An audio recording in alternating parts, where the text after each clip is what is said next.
जय श्री राधा रानी सरकार की, जय श्री कृष्ण भगवान की, जय श्रीमद् भागवत महापुराण की, जय सदगुरुदेव श्री बंसी वाले महाराज की। श्रीमद् भागवत महापुराण के तीसरे स्कंद के छठे, सातवें और आठवें अध्याय की कथा को आज हम आपको सुनाने जा रहे हैं। इन अध्यायों के नाम हैं मैत्रेय जी द्वारा विदुर जी को संसार की उत्पत्ति का वृतांत सुनाना और श्री मैत्रेय जी द्वारा भगवान श्री कृष्ण जी की महिमा का गुणानुवाद वर्णन तथा देवताओं द्वारा भगवान श्री नारायण जी के गुणगान का वर्णन। श्रीमद् भागवत कथा हर मनुष्य को भगवान के चरणों से जोड़ देती है। जो मनुष्य इस कथा को सच्चे दिल से सुनता है, पूरी श्रद्धा भावना से इस कथा का श्रवण करता है, उसका जीवन बदल जाता है, क्योंकि कथा हमेशा अपना प्रभाव दिखाती ही है। श्रद्धा से कथा सुनेंगे तो मन में उस कथा का कुछ न कुछ अंश सदा के लिए रह जाएगा। वैसे जो लोग कथा सुनते हैं, सारी कथा तो दोबारा याद नहीं रहती है, लेकिन भगवान की कृपा से कथा का कुछ अंश मन मंदिर में रह ही जाता है, क्योंकि हमारे मन मंदिर में ठाकुर जी विराजमान हैं। और भगवान जब ये देखते हैं कि इस मनुष्य ने ये कथा सुनी है, तो भगवान कुछ तो कृपा करते हैं। इस कारण कुछ कथा का अंश हृदय में रह जाता है और वही अंश मनुष्य को भगवान से सदा के लिए जोड़ देता है। हमें यही करना है कि श्रद्धा भावना से कथा सुननी है, बाकी काम तो भगवान अपनी कृपा से कर ही देते हैं। तो आज श्री सुखदेव जी महाराज आगे की कथा का वर्णन करते हुए कहने लगे हैं कि हे राजा परीक्षित, जब विदुर जी ने हरिद्वार में जाकर मैत्रेय जी से भेंट की, उस समय उनके मुख को देखकर मैत्रेय जी ने पूछा है कि हे विदुर, तुम इतने उदास क्यों हो रहे हो? तुम्हारे दुखी होने का क्या कारण है? ये बात सुनकर विदुर ने भक्तराज उद्धव से भेंट होने का समस्त वृतांत कह सुनाया और जिस तरह की उद्धव जी ने उन्हें बताया था, वह भगवान श्री कृष्ण जी के अंतर ध्यान होने से, महाभारत में दुर्योधन आदि कौरवों के मारे जाने से और यदुवंशियों के आपस में संहार होने का सब वृतांत कहते हुए इस प्रकार कहने लगे कि हे ऋषिवर, भगवान श्री कृष्ण जी के गोलोक धाम पधारने से मेरी इस समय ऐसी हालत हो गई है। अब मेरी ये इच्छा है कि आपने उन सच्चिदानंद भगवान पुरुषोत्तम श्री कृष्ण के मुखारविंद से जो ज्ञानोपदेश सुना है, उसे आप मुझे भी सुनाने की कृपा कीजिए। आज विदुर जी मैत्रेय जी से अपने मन की इच्छा प्रकट करते हैं कि मुझे भगवान की कथा सुननी है। जिसे भगवान से प्रेम है, उसे भगवान की कथा से भी प्रेम होगा, और जिसे भगवान की कथा से प्रेम हो जाता है, उसे भगवान से प्रेम हो जाता है। दोनों एक ही समय में होते हैं, क्योंकि हम जिससे प्रेम करते हैं, चाहे वो संसार हो चाहे भगवान की बात हो, संसार में भी अगर हम किसी व्यक्ति विशेष से प्रेम करते हैं तो उसके बारे में कोई भी बातें हमें सुनने को मिले तो हमें अच्छा लगता है। तो ये तो संसार की बात है, लेकिन वो तो दिव्य भगवान की दिव्य बातें हैं, दिव्य कथाएं हैं और दिव्य भगवान की लीलाएं हैं। क्योंकि हम भगवान से प्रेम करेंगे तो हमारे मन में अपने आप ये इच्छा जागृत होगी कि हम भगवान की लीलाएं सुने, भगवान की कथाएं सुने। आज विदुर जी के मन में यही इच्छा बारंबार प्रकट हो रही है। मैत्रेय जी आज ऐसा सुनकर विदुर जी से कहने लगे हैं कि हे विदुर जी, जिस ज्ञान को सुनने की आपकी इच्छा हो उसे आप मुझे बताओ। मैंने भगवान श्री मुरली मनोहर के श्रीमुख से उसके बारे में जो कुछ भी सुना होगा उसे आपको मैं अवश्य सुनाऊंगा। विदुर जी कहने लगे हैं कि हे ऋषिवर, मनुष्य अपने सुख के लिए परिश्रम करता है, इसलिए आप सर्वप्रथम मुझे ऐसा बताएं कि दुख देने वाला कौन है, क्योंकि कोई मनुष्य दुख नहीं चाहता फिर भी दुख मिलता है। तत्पश्चात आप मुझे ये बताएं कि परब्रह्म प्रभु ने निराकार रूप से साकार रूप धारण क्यों किया था, और भगवान पहले सृष्टि की रचना करते हैं फिर उसे नष्ट कर देते हैं। इसके पीछे भगवान की कौन सी लीला है?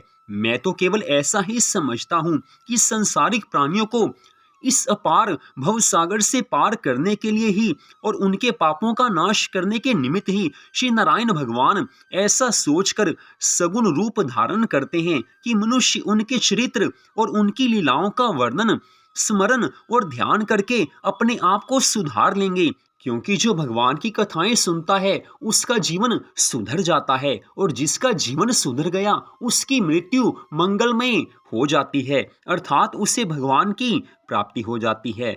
इतने पर भी यदि संसारिक प्राणी अपने अज्ञानवश उन भगवान की लीला कथाओं को सुनने की ओर अपना मन ना लगाए और रात दिन संसार की माया मोह में फंसे रहकर अपने जीवन को व्यर्थ ही गंवा दे, तो ये उसका सबसे बड़ा दुर्भाग्य है। हे ऋषिवर, आप मुझे ये भी बताएं कि आदि पुरुष भगवान किस तरह से ब्रह्मा बनकर संसार की सृष्टि करते हैं और विष्णु बनकर सबका पालन करते हैं तथा शिव के रूप में किस तरह से जगत का संहार करते हैं।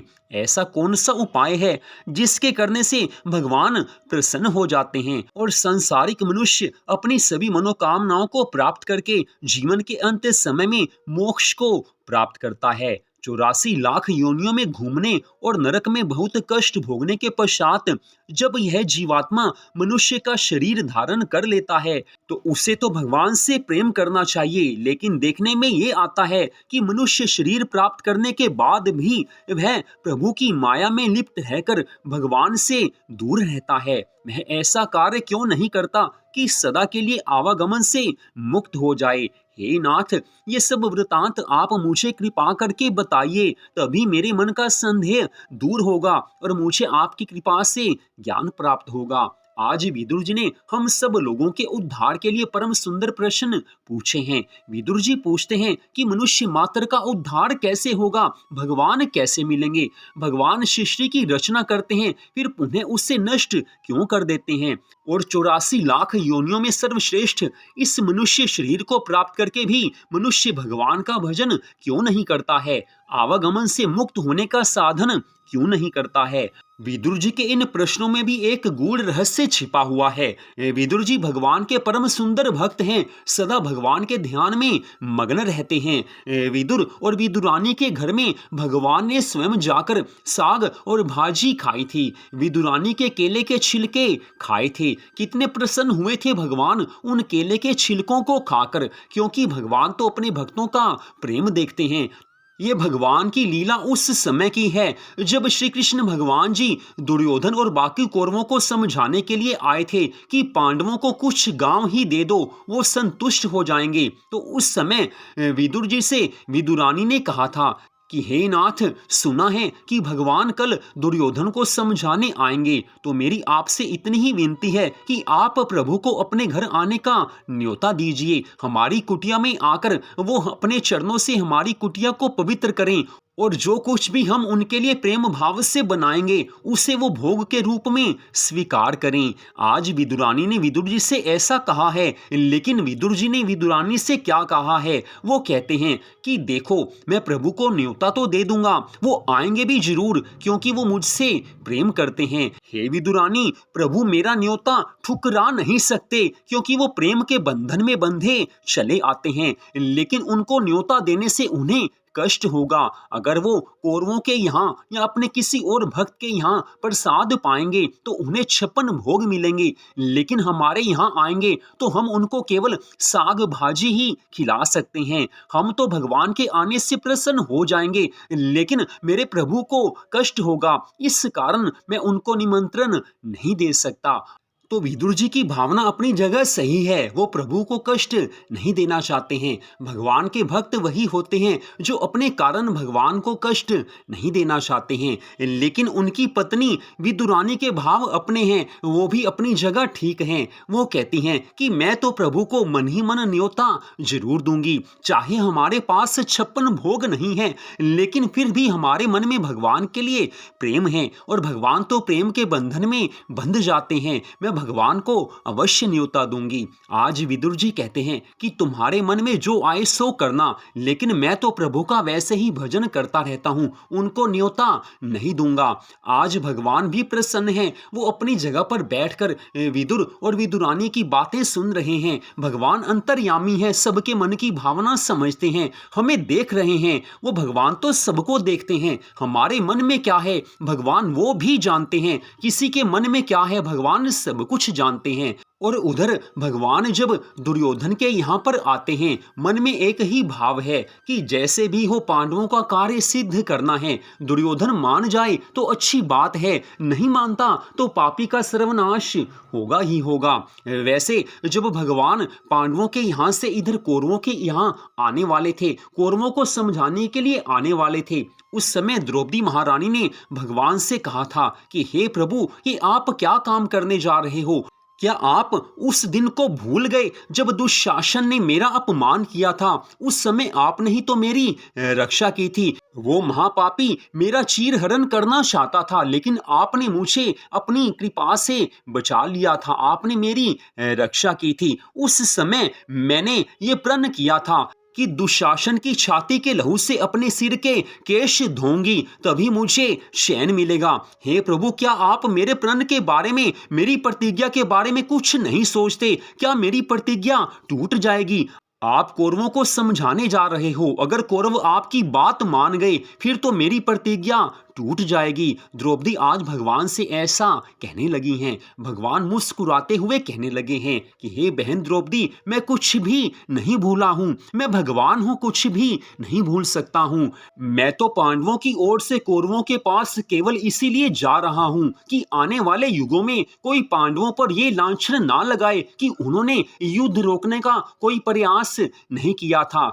हे द्रौपदी, तुम ये निश्चय करके सच जानो कि महाभारत का युद्ध होगा और अवश्य ही होगा। मैं समझाने जा रहा हूं उन अधर्मी कौरवों को, लेकिन वो मेरी बात नहीं समझेंगे, क्योंकि वो अधर्म के रास्ते पर इतने आगे बढ़ चुके हैं कि उन्हें मेरी बात समझ में नहीं आएगी। इस कारण महाभारत का युद्ध होगा, तुम्हारी प्रतिज्ञा पूर्ण होगी, सब कौरवों का नाश होगा, पांडवों को राज्य सिंहासन मिलेगा। इस कारण हे द्रौपदी, तू चिंता मत कर, मैं केवल समझाने की लीला करने जा रहा हूं। समझने वाला वो भी नहीं है, क्योंकि उसका सर्वनाश अब निश्चित है। भगवान ने द्रौपदी महारानी से ऐसा कहा है और भगवान दुर्योधन आदि को समझाने के लिए आते हैं। दुर्योधन नहीं समझता है, क्योंकि भगवान पहले ही जानते हैं कि महापापी है, मेरी बात नहीं समझेगा। तो जो भगवान की आज्ञा नहीं मानता, भगवान की बात नहीं समझता, समझ लेना कि वो महापापी है। आज भी अगर हम भगवान की कथा की बात सुनकर भगवान की बात नहीं मानते, भगवान के उपदेश के अनुसार अपना जीवन नहीं चलाते, हम भगवान की कथा सुनते हैं, कथा में जो कुछ भी सुनते हैं उसमें से कुछ भी अगर हम अपने जीवन में नहीं उतारते, तो समझ लेना कि हम अपने जीवन को सुधारना नहीं चाहते हैं। दुर्योधन भी अपने जीवन को नहीं सुधारना चाहता था, इसी कारण उसने भगवान की बात नहीं मानी, भगवान की बात नहीं मानी। और उधर धृतराष्ट्र आज भगवान से निवेदन करते हैं कि हे प्रभु, ये तो भाइयों भाइयों का झगड़ा है, आपस में होता रहेगा, सुलझता रहेगा, वो अलग बात है, लेकिन अब दोपहर के प्रसाद का समय है, भोजन का समय है, आप हमारे यहाँ भोजन पा लीजिए, प्रसाद पा लीजिए। 56 भोग दुर्योधन ने आपके लिए विशेष रूप से बनाए हैं। आज भगवान से ऐसे धृतराष्ट्र निवेदन करते हैं, लेकिन भगवान कितना सुंदर उत्तर देते हैं। भगवान कहते हैं कि चाहे दुर्योधन 56 भोग बना ले, लेकिन उसके भोग को मैं स्वीकार नहीं करूंगा। आज भगवान धृतराष्ट्र से स्पष्ट कहते हैं कि मैं आपके घर का अन्न नहीं खा सकता हूं। भगवान कहते हैं कि भोजन दो प्रकार से किया जा सकता है, या तो सामने वाले के मन में, खिलाने वाले के मन में प्रेम हो, फिर तो भोजन करने का, प्रसाद पाने का अपना अलग ही आनंद है। उस समय मनुष्य ये नहीं देखता कि प्रेम से खिलाने वाला क्या खिला रहा है, उस समय तो केवल प्रेम भावना देखी जाती है। और दूसरा भोजन उस समय किया जाता है जब कोई भूख से मर रहा हो, उस समय जहां कुछ भी मिले, जो कुछ भी मिले, मनुष्य खा लेता है। तो हुए धृतराष्ट्र, प्रेम तुम्हारे मन में है नहीं, दुर्योधन के मन में प्रेम नहीं है, और भूखों मैं नहीं मरता, इस कारण तुम्हारे यहां भोजन नहीं करूंगा। क्योंकि अगर दुर्योधन के मन में, तुम्हारे मन में मेरे लिए प्रेम भावना होती, तो तुम मेरी बात मान लेते। तुमने मेरी बात नहीं मानी, इस कारण भोजन करने का तो प्रश्न ही पैदा नहीं होता है। आज भगवान दुर्योधन का न्योता ठुकरा रहे हैं, धृतराष्ट्र को स्पष्ट मना किया है। भीष्म पितामह और बाकी उस समय जो भी वहां पर ऋषि मुनि उपस्थित थे, सबने प्रभु से कहा है कि हमारे यहाँ पर चलिए, आपके लिए हम प्रसाद तैयार करते हैं। लेकिन भगवान नहीं मानते हैं। भगवान पहुंच जाते हैं अपने परम सुंदर भक्त विदुर जी के घर के बाहर भगवान खड़े हुए हैं। विदुर विदुरानी अंदर भगवान के नाम का संकीर्तन कर रहे हैं।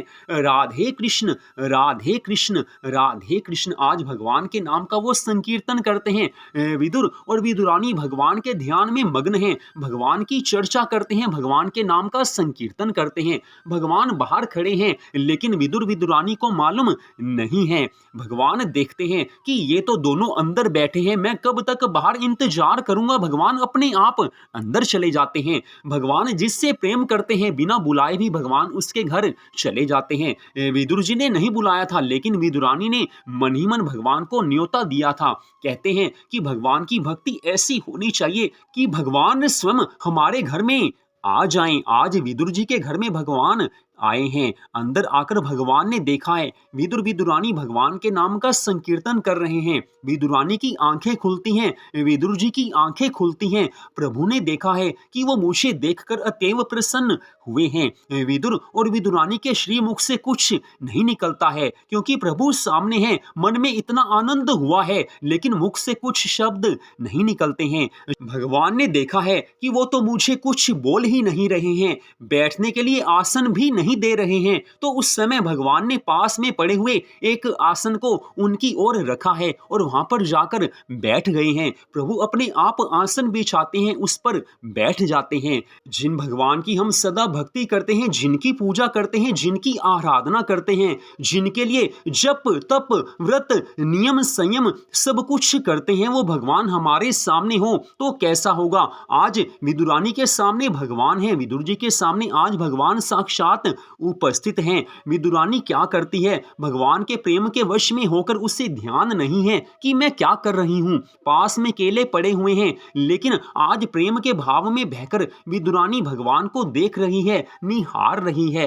केले के छिलके भगवान को दे रही है और केले का जो फल होता है उसे साइड पर गिराती जा रही है, एक तरफ गिराती जा रही है। भगवान भी केले के उन छिलकों को बड़े प्रेम भाव से खा रहे हैं क्योंकि भगवान तो प्रेम देखते हैं, केले के छिलके या केले के फल को भगवान नहीं देखते हैं। आज विदुर जी ने ऐसा देखा है कि विदुरानी केले के छिलके भगवान को दे रही है। विदुर जी ने टोक दिया है कि अरे विदुरानी ये क्या करती है, भगवान को केले के छिलके खिला रही है, तेरा ज्ञान व्यान सब कुछ कहां चला गया, कुछ अकल है या नहीं है। विदुर जी टोक देते हैं लेकिन उसी समय विदुरानी देखती है कि मैं क्या कर रही हूं। लेकिन उस समय भगवान विदुर जी से कहते हैं कि अरे विदुर जी ये आपने क्या कर डाला, प्रेम भावना में हम दोनों बह रहे थे, आपने सब सर्व नाश कर डाला है। वो मुझे केले के छिलके नहीं खिला रही थी, मैं भी केले के छिलके नहीं खा रहा था। ये तो प्रेम भावना की बात है, केले या केले के छिलके की बात नहीं है। वो तो मुझे अपना प्रेम दे रही थी और मैं प्रेम ले रहा था, आपने सारा मजा किरकिरा कर दिया है। तत्पश्चात भगवान विदुर जी के यहाँ पर साग और भाजी का प्रसाद ग्रहण करते हैं। भगवान प्रसन्न हो जाते हैं और विदुर और विदुरानी के भाग्य की सराहना कैसे की जाए कोई नहीं कर सकता है। तो ये विदुर जी वही हैं जो आज मैत्रेय ऋषि जी से ये प्रार्थना करते हैं कि हमें प्रभु के बारे में कुछ बताइए, भगवान कैसे मिलते हैं और भगवान कैसे मिलेंगे, हमें आप ये समझाइए। तो विदुर जी तो भगवान के भक्त हैं, भगवान उनको दर्शन दे चुके हैं। तो आज विदुर जी जो ये प्रश्न मैत्रेय ऋषि जी से पूछ रहे हैं वो हमारे लिए पूछ रहे हैं। विदुर जी तो भगवान के भक्त हैं, भगवान के परम श्रेष्ठ भक्त हैं, लेकिन हम कलयुगी जीवों के उद्धार करने के लिए आज वो प्रश्न पूछते हैं। और इधर आगे की कथा का वर्णन करते हुए तीसरे स्कंद के 7वें अध्याय में श्री सुखदेव जी महाराज कहने लगे हैं कि हे राजा परीक्षित, विदुर जी के ऐसे वचन सुनकर मैत्रेय ऋषि कहने लगे हैं कि हे विदुर, तुम परम विवेकी हो, बालकपन से ही तुम्हारा प्रभु के चरणों में प्रेम रहा है। यद्यपि तुमसे कोई भी बात छिपी नहीं है क्योंकि तुम भगवान के भक्त हो, तो भी यदि तुम पूछते हो तो मैं अपनी मति के अनुसार तुम्हें सुनाता हूँ। हे विदुर, जो प्राणी भगवान श्री हरि से प्रेम नहीं करते हैं वे बहुत कष्ट पाते हुए इस अपार भवसागर में पड़े रहते हैं और कभी जन्म मरण से छुटकारा नहीं पाते हैं। जो मनुष्य केवल अपने स्वार्थ में ही लगे रहते हैं, उन्हें दुख के अलावा सुख नहीं मिलता है। यदि वे क्षण मात्र भी भगवान की भक्ति कर लेते हैं, भगवान का भजन कर लेते हैं, भगवान को स्मरण कर लेते हैं, तो वे निश्चय ही इस संसार के कष्टों से मुक्ति पा सकते हैं। लेकिन वो ऐसा नहीं करते हैं। लेकिन भगवान की भक्ति सभी कर सकते हैं, सभी भगवान को प्राप्त कर सकते हैं। कोशिश करना मनुष्य मात्र का धर्म है, आगे भगवान की कृपा मिलती है। इस संसार में जन्म लेकर प्राणी जैसा कर्म करता है, उसे वैसा ही फल अवश्य मिलता है। श्री नारायण भगवान की कृपा के बिना मनुष्य का सांसारिक माया मोह से मुक्त होना बहुत ही कठिन है। उस माया जाल से मुक्त होने के लिए मनुष्य को सच्चे मन से ठाकुर जी की आराधना करनी ही होगी और उसे भगवान की कथा का श्रवण अवश्य करना चाहिए। जो भगवान की कथा सुनते हैं वो भगवान का प्रेम प्राप्त करते हैं। जब कोई मनुष्य इंद्रियों के विषय सुखों को त्याग कर, भोग विलास को त्याग कर भगवान को याद करता है, भगवान की भक्ति करता है, तब भगवान की कृपा से वो माया जाल से मुक्त हो जाता है। जिस प्रकार सपने में दुख और सुख अनुभव होने पर, जागृत होने पर वो दुख और सुख नहीं रहता है, ठीक वैसे ही भगवान की भक्ति करने पर लोक और परलोक दोनों का दुख नष्ट हो जाता है। और तीसरे स्कंद के 8वें अध्याय में आज आगे की कथा में मैत्रेय ऋषि जी विदुर जी से कहने लगे हैं कि हे विदुर जी, जिस समय संसार की सृष्टि के निमित्त सभी आवश्यक चीजें प्रकट हो गई, तब देवताओं ने श्री नारायण भगवान से जगत की रचना करने का आदेश पाते ही कार्य संचालन शुरू कर दिया। जब देवताओं से कार्य पूरा ना हुआ, तब उन सब ने मिलकर श्री नारायण भगवान की वंदना की है, भगवान की महिमा का गुणगान किया है कि हे दीन बंधु, जगत में जो मनुष्य समस्त प्राणियों में आपके ही तेज का प्रकाश जानकर आपका भजन, आपकी भक्ति, आपकी पूजा, आपकी आराधना करता है, वह संसारिक माया मोह से मुक्त होकर बड़ा ही सुख प्राप्त करता है। आपकी लीलाओं और आपके चरित्रों का श्रवण, आपकी कथाओं को सुनने मात्र से वह भली प्रकार ये जान जाता है कि आप सबके प्रभु हैं, आपसे बढ़कर कोई नहीं है। आपकी दया दृष्टि के बिना इस जगत की उत्पत्ति के कठिन कार्य को हम नहीं कर सकेंगे। इस कारण हे प्रभु, हम सब देवताओं पर आज आप कृपा कीजिए ताकि हम जगत की सृष्टि कर सकें। आज सब देवता भगवान की आराधना करते हैं, भगवान से प्रार्थना करते हैं। देवताओं द्वारा इस प्रकार की प्रार्थना को सुनकर श्री नारायण भगवान ने प्रसन्न होते हुए उनकी ओर कृपा भरी दृष्टि से देखा है। सब इकट्ठे होकर मांस पिंड के रूप में बदल गए हैं। उसी मांस पिंड का नाम आदि पुरुष हुआ है। उस आदि पुरुष के निवास करने हेतु पाताल लोक, भूलोक और स्वर्ग लोक, इन तीनों लोकों की रचना हुई है। वह आदि पुरुष आंख, कान, हाथ आदि इंद्रियों का स्वामी हुआ। उसी आदि पुरुष को विराट रूप भी कहा गया है। इसके बाद उस आदि पुरुष की नाभि से एक कमल पुष्प प्रकट हुआ है। उसी कमल पुष्प से ब्रह्मा जी प्रकट हुए हैं। तत्पश्चात ब्रह्मा जी ने अपने मुख से ब्राह्मण, भुजा से क्षत्रिय, जंघा से वैश्य और पैरों से शूद्र, इन 4 वर्णों का निर्माण किया है। बड़ी सुंदर कथा का आज वर्णन